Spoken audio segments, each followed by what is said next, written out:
Z plus இப்போ விஜய்க்கு Y plus பாதுகாப்பு குடுத்துருக்காங்க. விஜய் என்ன அனௌன்ஸ் பண்றாரு?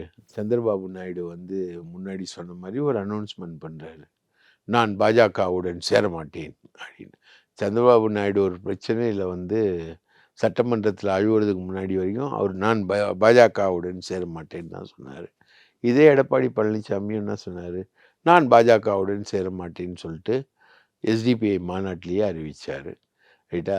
ஜெயலலிதாவும் அறிவிச்சாங்க. நாங்கள் பாஜகவோடு சேர மாட்டோம் அப்படின்னு. திமுகவும் அந்த மாரி அறிவிச்சாங்க.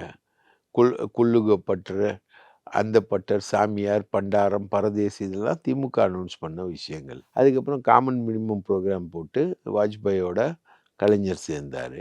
ஜெயலலிதா பாஜகவுடன் சேர மாட்டேன்னு சொல்லிட்டு பாஜகவுடன் சேர்ந்தாங்க.